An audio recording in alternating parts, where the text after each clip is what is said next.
अभी थोड़े बहुत मैंने गार्डन के जो प्लांट है उनकी सूखी पत्तियाँ हटा दी। और इस प्लांटर में मैं सोच रही हूँ कि इनको हटाकर मैं क्या लगाऊँ, क्योंकि मेरे गार्डन का ही एंट्रेंस गेट के जो 2 पोस्ट मैंने ईंटों से बनाया था उनके ऊपर रखे हुए हैं। तो इनको अभी हटाना है, सब कुछ सूख चुका है ये सारे प्लांट। अभी सोच रही हूँ यहाँ पर अगर मैं इन प्लांटर में एलाइसम लगा दूँ, वाइट कलर के छोटे-छोटे फ्लावर्स, तो कैसा रहेगा?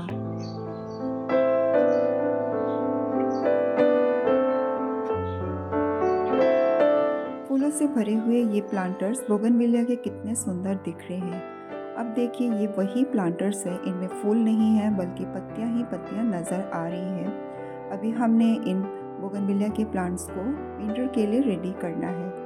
दोस्तों, मैंने ये वीडियो अक्टूबर के मंथ में रेडी किया था, मगर कुछ प्रॉब्लम के कारण मैं टाइम से उसको अपलोड नहीं कर पाई। तो अभी मैं आप लोगों को बताती हूँ करके कि मेरे बोगनविलिया के सारे प्लांट्स इतने घने कैसे हुए। दोस्तों, मैंने ये अक्टूबर के स्टार्टिंग में ही इन सभी प्लांट की जितनी भी ब्रांचेस आप लोगों को दिख रही है उनकी मैंने ऊपर से प्रूनिंग कर दी थी। प्रूनिंग कर कर के मैंने अपने सभी प्लांटर्स को इतना ज़्यादा घना बना दिया करके कि अब इनको रखने में भी प्रॉब्लम हो रही है। नज़दीक नज़दीक सटाकर बिल्कुल भी नहीं रख पा रही, सारे जितने भी ब्रांचेस से एक दूसरे से उलझ रहे हैं।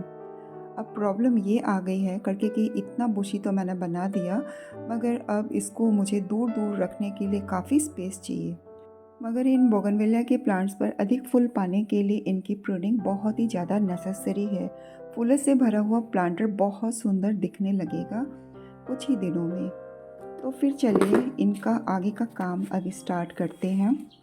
सबसे पहले मैंने हर प्लांट पर ये काम किया, चेक किया करके कि कौन कौन से ब्रांचेस बहुत ही नीचे से ग्रो हो रही है। इनको मैंने एक एक करके हटा दिया।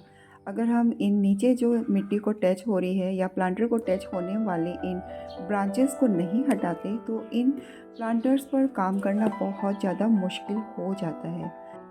मैंने इन प्लांटर पर 3 दिन पहले से ही वाटरिंग करना छोड़ दिया, क्योंकि मुझे इन पर जो काम करना था, अगर मिट्टी ड्राई रहेगी तभी इन पर अच्छे से काम कर सकते हैं।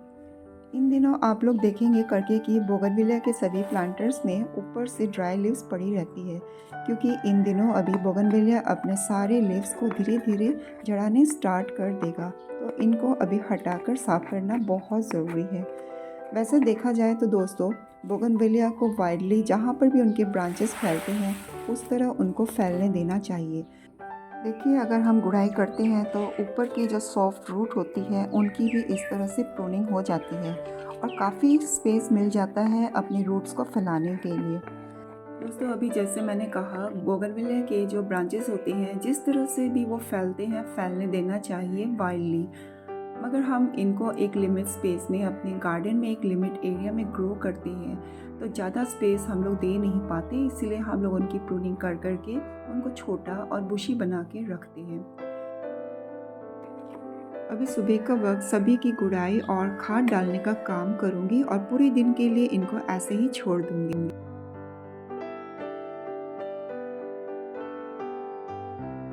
अभी दोस्तों शाम हो चला है, इसीलिए अभी मैं इन सभी बोगनविलिया पर खाद देने का काम स्टार्ट करूंगी। इसके लिए अभी सबसे पहले मैंने प्रिपरेशन स्टार्ट कर दी। करीब 17 to 18 प्लांटर्स के लिए मुझे अभी फर्टिलाइज़र प्रिपेयर करना है। तो दोस्तों देखिए, इतना सारा मैंने वर्मी कंपोस्ट को लिया है। अगर एक गमला, अगर आपका जो प्लांटर है वो 12 इंच का है तो 1 स्पून आप उसमें पोटाशियम डाल सकते हैं। मगर मुझे बहुत सारों के लिए प्रिपेयर करना है तो मैंने एक अच्छे अमाउंट में पोटेशियम लिया है। और एक मुट्ठी भरकर हर एक प्लांटर के लिए आप लोग बोन मील को भी ले सकते हैं। सॉइल को एनरिच करेगा और प्लांट की ग्रोथ को बहुत अच्छा करेगा। तो मैंने एक हिसाब से अपने सभी प्लांटर के लिए बोन मील को ले लिया है और साथ में थोड़ी सी फंगिसाइड, और एक अच्छे अमाउंट में मैंने नीम खली के पाउडर को भी लिया है। दोस्तों, एक्शेल्स को डालने से मैंने ये देखा है करके कि बोगनविलिया के जो फ्लावर्स होते हैं, तो हवा चलती है या बारिश होती है तो इतनी जल्दी वो नहीं झड़ते, टिके रहते हैं। और ये है वॉश की हुई ड्राई टी लीव्स, और ये हमारे एनपीके का काम करेगी, तो इनको मैं अच्छे से मिक्स कर लूँगी। देखिए, हर समय मैं बोगनविलिया के लिए इसी तरह का ये फर्टिलाइज़र प्रिपेयर करती हूँ। तो एक और चीज़ मैं डालना भूल गई थी, तो ये है ऑर्गेनिक डीएपी। तो हर गमले के हिसाब से आप इतना सा आप डालें, इससे ज़्यादा ना डालें। वैसे भी ये ऑर्गेनिक है, अगर थोड़ा ज़्यादा भी पड़ जाए तो कोई हार्म नहीं होगा। तो मैं अपने बहुत सारे प्लांटर के लिए अभी ये मिक्सचर बना रही हूँ, तो उसके हिसाब से मैंने इसमें डीएपी डाल दिया है। तो अच्छे से हम इसको मिक्स कर लेंगे।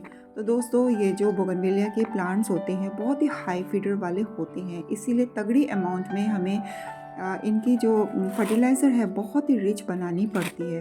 तो देखिए मैं किस तरह से डाल रही हूँ। साइड की मिट्टी को मैंने गुड़ाई करके फिर से थोड़ा सा साइड कर लिया, फिर वहाँ पे 1-2 मुट्ठी मैंने डाल के ऊपर मिट्टी चढ़ा दी।